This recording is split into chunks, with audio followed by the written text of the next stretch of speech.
সবর বাংলা জানেন তো কি? ধৈর্য। ধৈর্য এমন একটা গাছ যে গাছের চারিদিকে কাটা, কিন্তু ফলটা মিষ্টি সুস্বাদু। এই সুস্বাদু ফল খেতে হলে এই কাটাগুলো সহ্য করতে হবে। ধৈর্য। ছোট্ট ছেলে মেয়েদেরকে ননির পুতুল করে গড়ে তুলবেন না, খবরদার। ওদেরকে কষ্ট সহিষ্ণু করে গড়ে তুলবেন। আপনি থাকতেই কষ্ট করা শিখান, তার জীবনটা স্মুথ হবে, তার ক্যারিয়ারটা ব্রাইট হবে, তার ভবিষ্যৎটা সুন্দর হবে।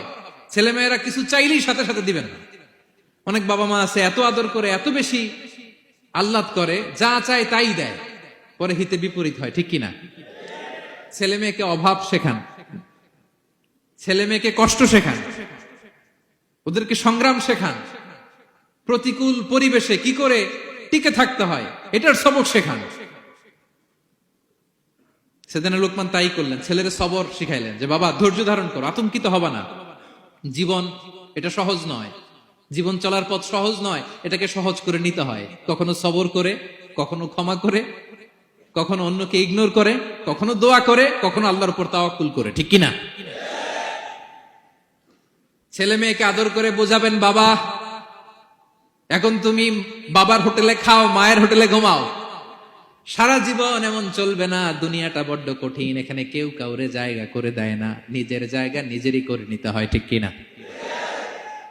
ছোটবেলা থেকেই তাকে দৃঢ় মনোবলের করে তুলতে হবে যে বাবা দুনিয়াটা এত সহজ নয়, এটা সহজ করে নিতে হয়।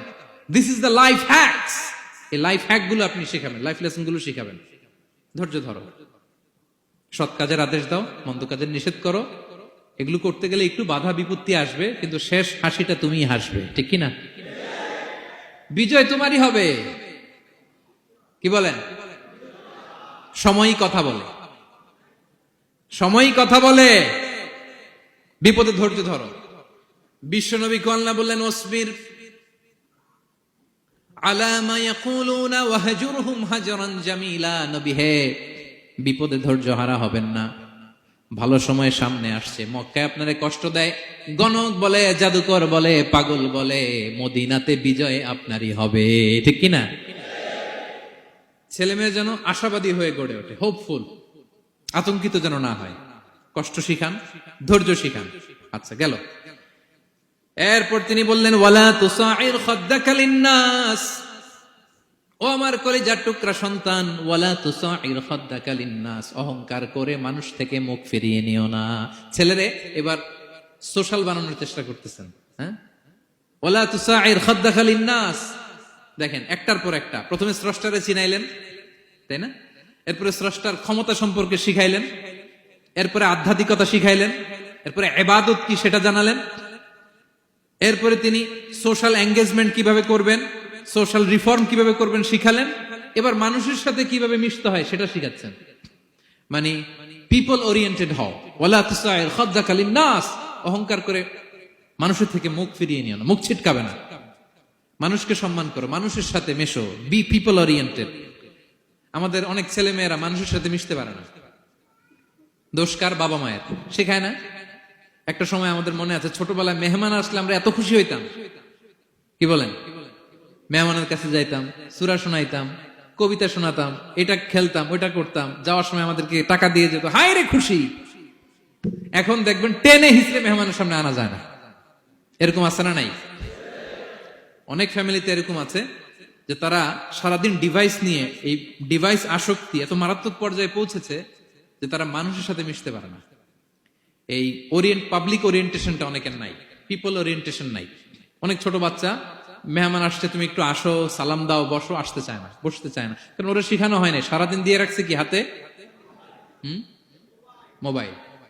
এই জন্য ছোটবেলা থেকে আমরা যেন সামাজিক বানাই, বাচ্চাকে যেন শেখাই, বাবা মুরব্বীকে দেখলে সালাম দিতে হবে, কি করতে হবে, ওরা শিখাবেন। অনেক সময় ছোট বাচ্চারা না বুঝে দারোয়ানের সাথে খারাপ আচরণ করে, ঘরের কাজের বুয়ার সাথে খারাপ আচরণ করে, ড্রাইভারকে বকা দেয়, আছে না নাই? ভদ্রতা, ডিসেন্ট ম্যানার আপনি শিখান নাই তো, শিখবে কোত্থেকে? এই তো শুরুতেই বললাম যে গরুর পেট থেকে বেরোলে গরু হয়, কিন্তু মানুষের পেট থেকে বেরোলেই ওটা মানুষ হয় না। ওটারে মানুষ বানাতে হয় দিনের পর দিন, মাসের পর মাস, টিউনিং করে, পলিশিং করে, গাইড করে করে মানুষের মতো মানুষ বানাতে হয়। তাহলে ছেলেনে বললেন ওয়ালা তুসাইর খাদ্দাকা লিন্নাস, তোমার চেহারাকে মানুষ থেকে ফিরিয়ে নিও না, গণমুখী হও, মানুষের সাথে মেশো। ছেলে মেয়েদেরকে এটা বলবেন। শহরে থাকলে মাঝে মাঝে গ্রামে নিয়ে যাবেন, কাদার মধ্যে ছেড়ে দিবেন, হাট বেটা, হ্যাঁ, কাদায় ছেড়ে দিবেন, পুকুরে ছেড়ে দিবেন, দৌড়াদৌড়ি করতে করতে তারপরে তারা শিখবে, দেখবে। মাছ, জ্যান্ত মাছ দেখে নাই আমাদের অনেক ছেলে মেয়েরা, আছে না নাই? ওরা ভাবে মাছ বোধহয় ওই ইয়ের মধ্যেই পাওয়া যায়, শপিং মলেই পাওয়া যায়, ফ্রিজের মধ্যে থাকে, এরপরে এটা খাইতে হয়। জ্যান্ত মাছ দেখলে দেখবেন ভয় পেয়ে গেছে, কারণ শেকড়ের সাথে এদের কোনো সম্পর্ক নাই। এরা যেন গণমুখী হয়, শেকড়ের সাথে যেন এদের সম্পর্ক